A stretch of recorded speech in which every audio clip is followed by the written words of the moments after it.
تاریخ عرب پڑھے بندہ حیران ہو جاتا ہے. آج بھی آپ اگر جائیں تو دارالتوحید کے ساتھ جو پل ہے اس کے بالکل متصل وہ قبرستان آج بھی موجود ہے، جس کے اندر وہ عورتوں کو بچیوں کو زندہ درگور کیا کرتے تھے.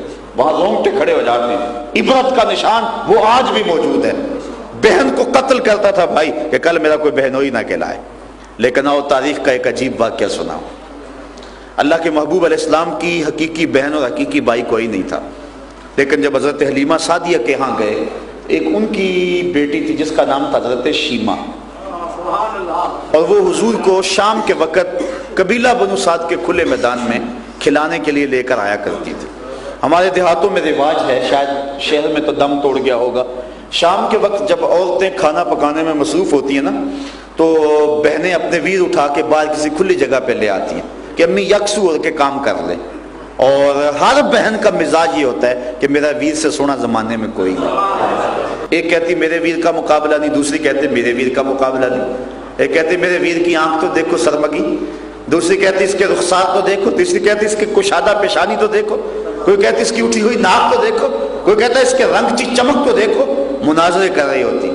اتنے میں حضرت شیمہ اپنے ویر محمد کو اٹھا کے صلی اللہ علیہ وسلم، اور دور سے کہتی نہیں میرا ویر بھی آ گیا. اللہ، ویر سونے ہو تو بہنوں کو ناز ہوتا ہے. کہتی میرا ویر بھی آ گیا.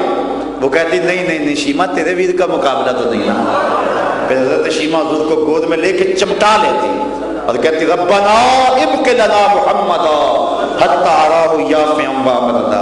اے اللہ میرے ویر کو نظر نہ لگے. آج یہ بچوں کا سردار ہے، کل ان آنکھوں سے دیکھوں جوانوں کا سردار. شیخ محقق نے مدارج النبوہ میں لکھا حضرت شیمہ کا ایک قبیلے میں نکاح ہو گیا، بچے ہو گئے. حضور مکے میں آئے، 53 سال گزارے، مدینہ شریف چلے گئے. جس قبیلے میں حضرت شیمہ کی شادی ہوئی تھی اس قبیلے سے غزوہ ہوا، اللہ نے اسلام کو فتح دے دی. اس قبیلے کے کافی لوگ گرفتار ہو گئے. اپنے گرفتار شدگان کو چھڑانے کے لیے عرب کے رواج کے مطابق وہ گھر گھر سے رقم اکٹھی کر رہے ہیں. جب حضرت شیمہ کے گھر آئے، کہا تمہارا حصہ اتنا بنتا ہے. کہانی سنائی کہ ہماری لڑائی ہوئی ہے، اتنے بندے مارے گئے، اتنے گرفتار ہو گئے. باتوں باتوں میں حضور کا تذکرہ آ گیا اور کسی کے لب پہ حضور کا نام آ گیا. جب حضور کا نام سنا تو حضرت شیمہ کی آنکھوں کی پتلیاں خوشی سے پھیل گئی. کہا اچھا اس سے تمہاری لڑائی ہوئی ہے، اس نے تمہارے بندے پکڑے؟ کہا ہاں. کہا پھر رقم اکٹھی نہ کرو. کہا کیوں؟ کہا مجھے ساتھ لے چلو. کہا تو کیا کرے گی؟ کہا تمہارے بندے چھڑاؤں گی.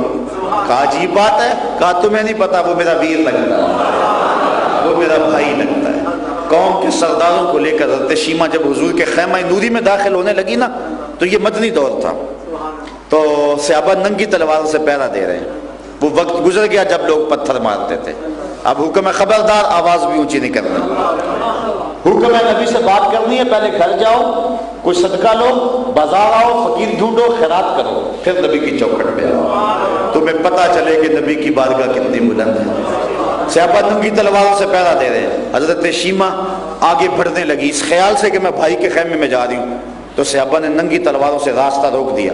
رک جائے دیہاتی عورت، جانتی نہیں آگے پوچھا رسول ہے، آگے تو بغیر اذن کے جبریل بھی نہیں جا سکتے.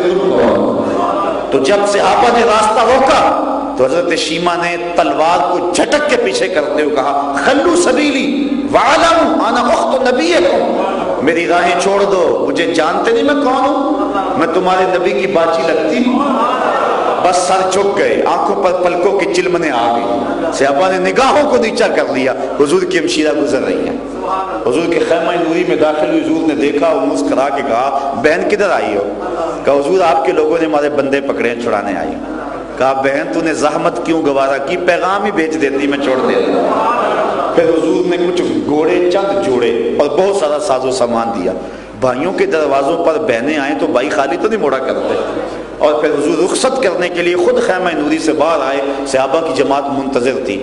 فرمایا صحابہ جب میں قیدیوں کو چھوڑا کرتا ہوں تو میں تم سے مشاورت کیا کرتا ہوں. آج پہلا موقع مشورہ بھی نہیں کیا اور میں نے چھوڑ بھی دیے. کہ حضور جو چاہیں آپ کریں، لیکن ارشاد تو فرمائے مشورہ کیوں نہیں کیا؟ فرمایا اس لیے کہ میرے دروازے پہ میری بہن ہے. اس بہن کو تو بھائی قتل کرتا تھا، اس کو عزت کی مسند پہ کس نے اٹھایا؟ تو شکریہ ادا کرے آمنہ کے راہ